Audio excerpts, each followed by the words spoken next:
What's up, ladies and gentlemen? Zodiac here, back with another video for Kingdom of Heroes Tactics 4. So I just wanted to do something different, add a face to the voice that you guys have been hearing.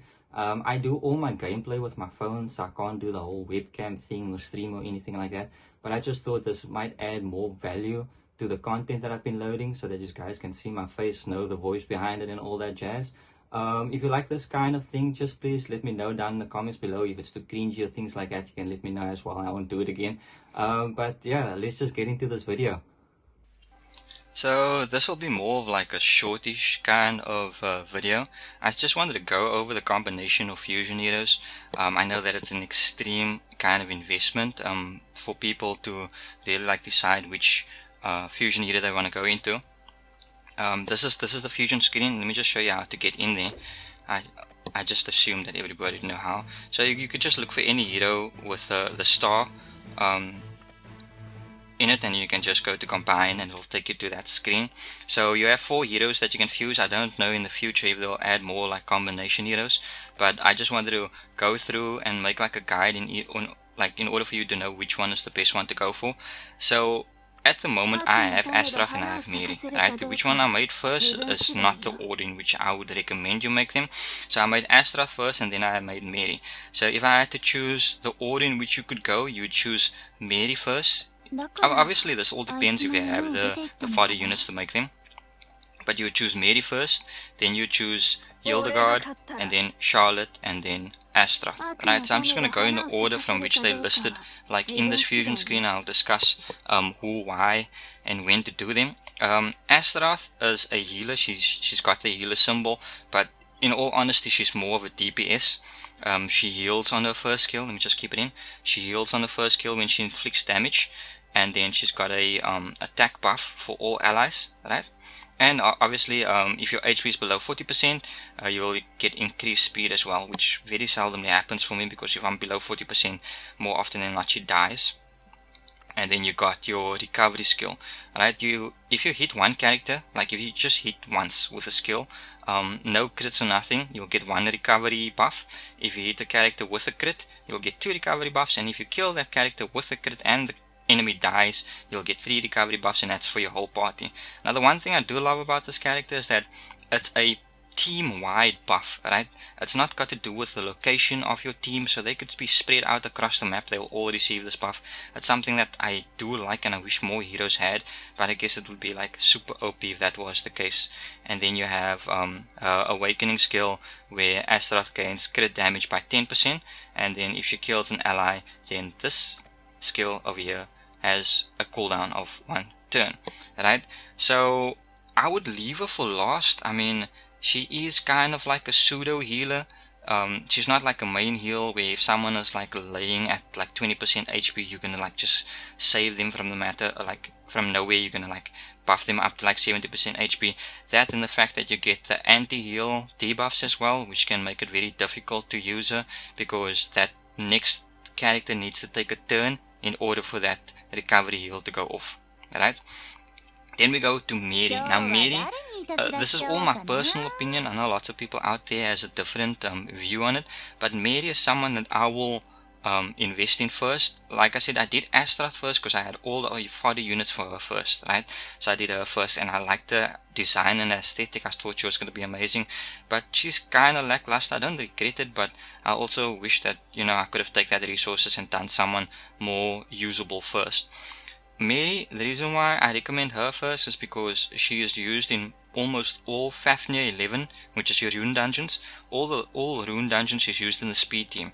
Now I know in the beginning of the game you might not be thinking about speed, you might be thinking about consistency first, but she will do an excellent job at speed runs later on. Primarily because Fafnir 11 is all water units, and she has the advantage there. And then not only that, she also recovers when she does her S1. She has a speed reduction on a S2, which is also a 4 block AoE, and then S3 is a 7 block AoE that reduces the cooldown of all allies by 1 turn and recovers the action gauge by 50%, albeit that you need to actually kill an enemy unit, right? But with Fafnir 11, there's so many ads going on there that, if you have a nicely skilled up and you have like a good kit on her, like a rune kit, she should one-shot some of them, or really like bring them close to being one-shotted, right?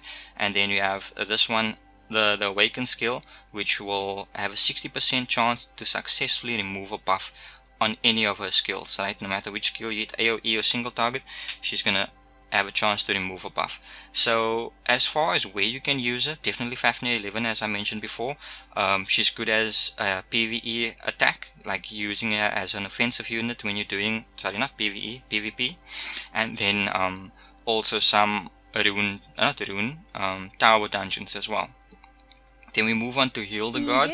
She's the unit that I'm going to create next, right? I could probably do Charlotte next because I've got all the units for her already, and you only need to level up all the units to 4-star max, right? Then you have Hildegard next, and I recommend building second. So Mary first, Hildegard second. That's based on the how can I say, the fact that you chose Ingwe as your starting unit. She's a tank, Ingwe is a tank, so unless you're like really in desperate need of another tank, then you'll build Hildegard first. But she's more, for me personally, PvP orientated. She has a shared damage skill. If I'm not mistaken, it's this one. Yeah, she has a sheer damage skill where you buff an ally that you feel is going to take a lot of damage. That ally will take reduced damage, and then 50% of that damage is then redirected to Hildegard herself. So she's very, I would recommend building lots of HP on her, because if the ally has low defense and is taking a lot of damage, then there's no point. Hildegard has tons of defense but low HP, when she's going to take half of that damage, right? On a S2, attacks enemies within a target area with an icy giant sword, clouding enemies' judgment. So basically she increases all skill cooldowns, and she has a chance to provoke for 1 turn. Well, not a chance, it's like a definite, right? As far as if you have good accuracy. And then I think this is a 3-block damage reduction, right? But that's not that damage reduction, defense reduction, but that's only a 40% chance, right? And then what's excellent is this leader skill, which, although I don't have her, can be increased by 4 levels. So I think it's 41 or 42% increase for all water units. So she is used in the speed teams for Secret Armory, which is also a rune dungeon for one of your more PvP or niche orientated builds, where you're going to get your stun runes and your revenge runes, which is counter attack and so on and so forth. So I'm building her next because I want to get more, how can I say, familiar with speedruns, because efficiency is everything in this game. And then Charlotte for me is a good debuffer. We just have a look at her skills. So this skill does more damage the more debuffs the enemy has. S2 can reduce defense and reduce speed. Obviously there's conditions applied as well. And then S3 gives a debuff that makes that the enemies can't get any more buffs, right? So it blocks buffs. And then she has a HP recovery block, which is 70% chance, and that's applied to all her skills. So for me, Charlotte is kind of like a I won't be so crass as to say Ingwe replacement, but she's good if you don't have Ingwe for Fafnir 11, because the enemy can heal with their slash attack, which hits 3 blocks. So any of her skills can do a HP block, and that's perfect. That will stop him from healing. So again, in order would be Mary, Hildegard, Charlotte, and then Astra. During the discussion I will bring up like a pop-up to tell you how many 4-star fodder units you're going to need for each character, and so on and so forth, just to give you a rough idea as to how much investment each character requires. For Mary, I've got the build on, let me just check, sorry about that, let me just check, Mary. Okay, Mary's not maxed out yet, but I have got her build on speed and crit. That is Astra's runes that I ripped off on her and put on Mary. It's quite decent runes. She's not maxed out yet, but she's going at level 60 or 70, she'll be close to 2k attack, 96 crit, 254 damage, and then I'm currently working on the skills as well. So all in all, I feel that for the most value it would be Mary first, Hildegard second, and those are both got to do with PvE content, eh? So Mary for Fafnir runes, Hildegard for Secret Armory.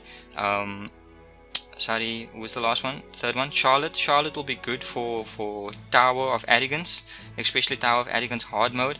And then Astra is just kind of like your niche unit, you know, if you're really like desperate for 5-star and you aren't good you don't have any good luck summoning these 5 stars. I will in the future, as I get like these characters like ironed out properly with the perfect runes and so on, I'll make a more in-depth guide and as well as a demonstration. I know a lot of my guides is just basically show and tell and going through menus and stuff, but I will be adding gameplay to demonstrate each hero. But if you like this kind of content and what I've done with the introduction, stuff like that, please don't forget to like and subscribe. I really do appreciate it. It will help me so much grow the channel. And until I catch you next time in my next video, thanks so much for your support. Peace.